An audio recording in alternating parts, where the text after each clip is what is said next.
In 1945, Ho Chi Minh also wrote to Sukarno, suggesting that Vietnam and Indonesia help each other in the post-war struggle against their former colonial masters. Like Truman, Sukarno did not reply. He was sympathetic to Ho, but afraid of contact with a communist leader as the Cold War became more apparent.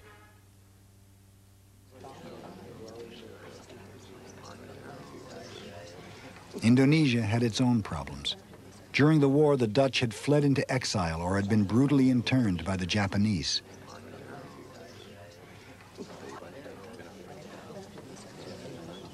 Now they vowed to punish Sukarno for collaborating with the Japanese and to take back the Dutch East Indies.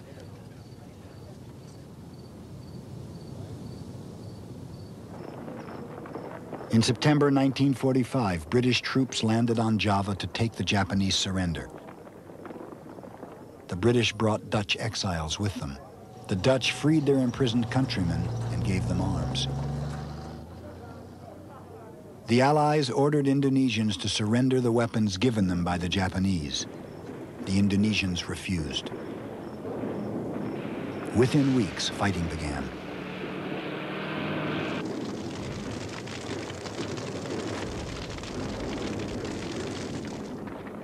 In October at Surabaya, Indonesians battled the British and their Indian troops called Gurkhas. Every day you had fighting. The British occupying half of the city, and we are in the southern parts. At some morning, I was still working at my headquarters, and then a girl came in better dress, so came there and put the head of a Gurkha officer in front of me on my table, with his ribbons completely. He had fought already in the Second World War. The Indonesians fought fiercely for 3 weeks. Though the outcome was inconclusive, the Battle of Surabaya inspired many more Indonesians to fight. Militant youth groups became the core of a new revolutionary army.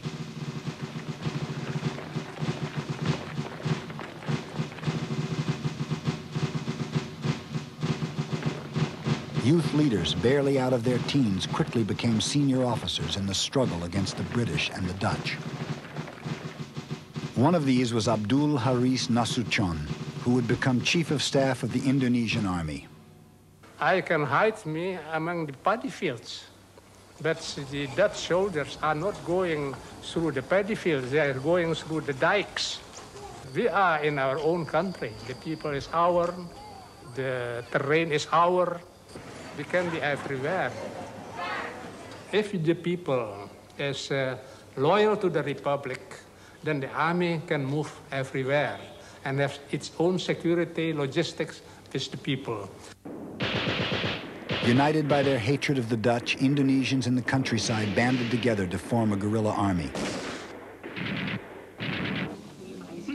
At the same time, a new government proclaimed by Sukarno attempted to negotiate with the Dutch. The Dutch insisted that Sukarno was both a Japanese collaborator and a communist. In 1947, the talks broke down and the war began in earnest.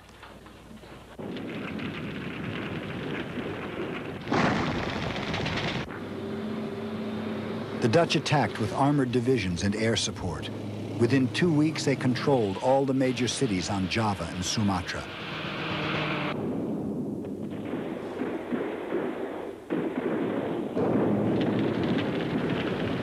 But the Indonesians still ruled the countryside.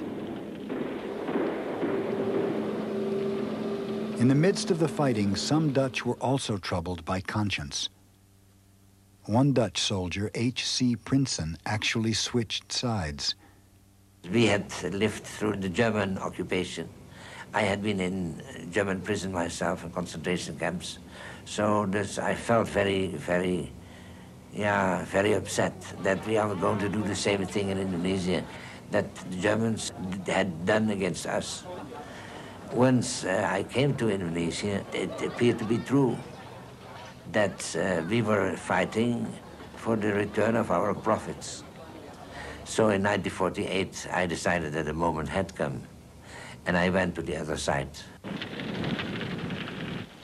In the midst of the struggle against the Dutch, Indonesian communists tried to take control of the country. They were crushed not by the Dutch, but by General Nasution's Indonesian army. In December, the Dutch used the confusion to launch an offensive. They captured Sukarno and the Dutch capital of Yogyakarta. Sukarno's supporters appealed to the United States. The United States had refused to intervene in the struggle because the Dutch had assured them that Sukarno was a communist. Now convinced that Sukarno was not a communist, the U.S. threatened to cut off Marshall Plan aid to Holland unless the Dutch left Indonesia. The Dutch agreed to a ceasefire. There was bitter fighting until the very end. I had married a woman from here, and then the last day before the ceasefire, they killed my wife and 20 of my soldiers. So they were still able to hit me at the last moment.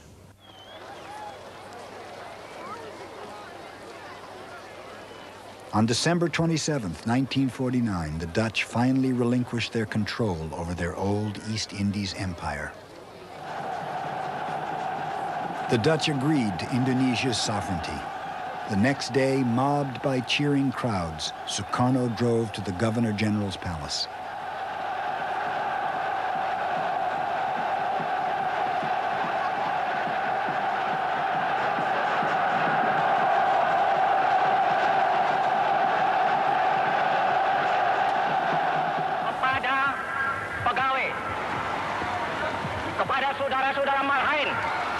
I raised both hands high. A stillness swept over the millions. There wasn't a sound, except for the silent tears. Nothing moved. Alhamdulillah. Alhamdulillah. Thank God we are free.